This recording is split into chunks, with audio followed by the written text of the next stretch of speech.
আমরা চেষ্টা করেছি যে অ্যামিকাস কিউরিরা কি বলেছেন আর প্রধান বিচারপতি খায়রুল হক সাহেব তার ফুল জাজমেন্টের মধ্যে কি ইতিহাস তুলে ধরেছেন।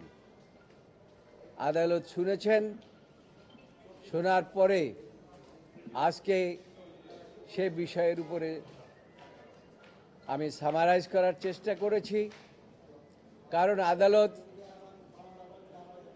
গত শুনানির সময় একটা প্রশ্ন উত্থাপন করেছিলেন যে যদি, কারণ আমি বলেছিলাম লর্ড কর্নেলিয়াসের ভাষায়, যেটা রিপোর্টেড ইন 16 DLR,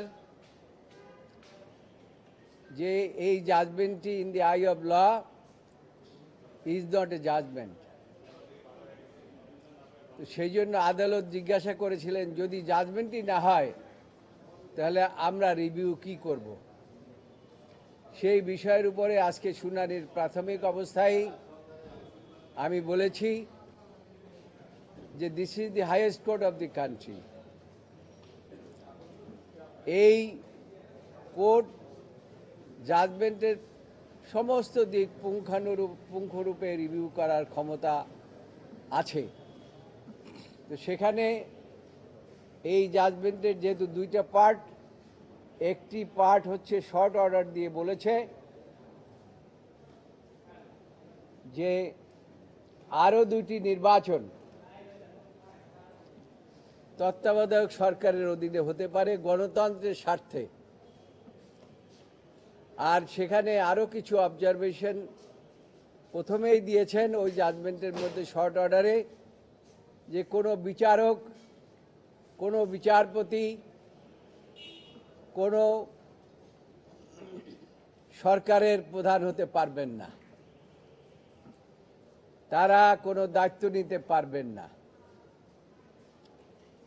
তো আমি বলেছি প্রথম পার্ট যে জাজমেন্টটা হয়েছে তার মধ্যে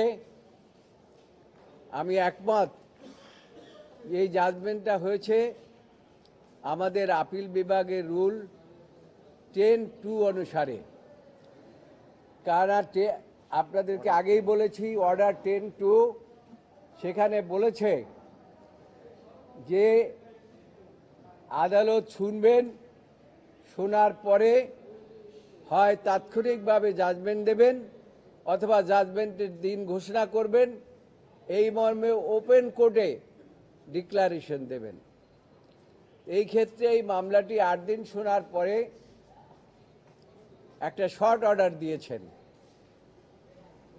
ওই আপিল বিভাগের রুলসেই আছে যদি এই শর্ট অর্ডার বা যে অর্ডারটি ওপেন কোর্টে দিলেন এইটাকে পরিবর্তন করতে হলে আইদার রিভিউ করতে হবে বা যদি এইটার কোনো ক্লারিক্যাল বা অ্যারিথমেটিক্যাল কোনো মিস্টেক থাকে তাহলে পরে কোর্ট সুমোটো করতে পারবে। কিন্তু এই ক্ষেত্রে যখন পূর্ণাঙ্গ জাজমেন্ট দিলেন তখন রিভিউ কোনো পিটিশন আদালতের সামনে ছিল না। রিভিউ আবেদন না থাকা সত্ত্বেও আপিল বিভাগ সুমোটো তারা ফুল জাজমেন্ট দিলেন এবং সেই জাজমেন্টটা দিলেন কখন? যখন প্রধান বিচারপতি রিটায়ারমেন্টে গেলেন তার 16 মাস পরে। সেই জন্য আমি বলেছি যে ফার্স্ট পার্টটাকে আমরা যদি অ্যাপিল বিভাগের জাজমেন্ট ধরি, সেকেন্ড পার্টটা according to our country law as well as the other country, সেখানে আর কোনো স্কোপ নাই। প্রথম যে জাজমেন্টটা হয়েছে সেটাই জাজমেন্ট। সেই কারণে আপনারা 3টি গ্রাউন্ড যেহেতু দিয়েছেন, এই 3টি গ্রাউন্ড আমরা আমাদের আর্গুমেন্টের মধ্যে সাবস্ট্যান্সিয়েট করেছি। সুতরাং এই আদালত, আপিল বিভাগ এই জাজমেন্টটি রিভিউ করার এখতিয়ার রাখে। কাজেই সেই দৃষ্টিকোণ থেকে আমি বলেছি আপনারা এই জাজমেন্টটি রিভিউ করতে আইনগত কোনো বাধা নাই। এই বলে আপাতত আমি শেষ করেছি। তবে স্কোপ রয়েছে, সরকার পক্ষ থেকে আমরা এখনো শুনি নাই। সরকার পক্ষ কি বলবেন তার উপর নির্ভর করবে পরবর্তী ফিনিশিং। তবে আমার এই সামারাইজের পরে আমার এক লার্নেড ফ্রেন্ড তিনি বলছেন যে আমি কিছু বলতে চাই, অ্যাকর্ডিংলি তিনি শুরু করেছেন এবং তার শেষ করার পরে আমার মনে হয় সরকার শুরু করবেন। তখনই পরবর্তী ফাইনাল কি আসবে সেটা আপনারা জানতে পারবেন। এইটা জুডিশিয়াল প্রোনাউন্সমেন্ট সম্বন্ধে আগে মন্তব্য করা সঠিক না, যেহেতু বিষয়টি এখনো সর্বোচ্চ আদালতে সাবজুডিস রয়েছে, এখনো শুনছেন, এখনো আদালত তার ভিউ এখনো তিনি জানাননি, আমরা ভিউ পাইনি। সুতরাং এই মুহূর্তে এই কি জাজমেন্ট কি হবে সেই সম্বন্ধে কিছু বলতে চাই না। আমার প্রত্যাশা তো আমি বলেছি,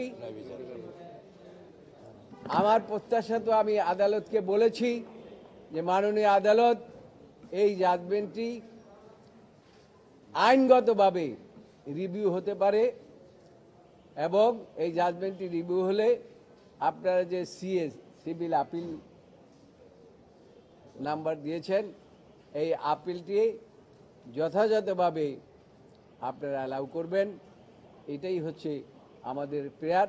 তবে বলেছি এই জাজমেন্ট কোনো অবস্থাতে রেট্রোস্পেক্টিভ হবে না। আমরা প্রেয়ার করছি যে আপনারা যখন এই পূর্ণাঙ্গ জাজমেন্টটি দেবেন তখন ইট মাস্ট বি প্রসপেক্টিভ।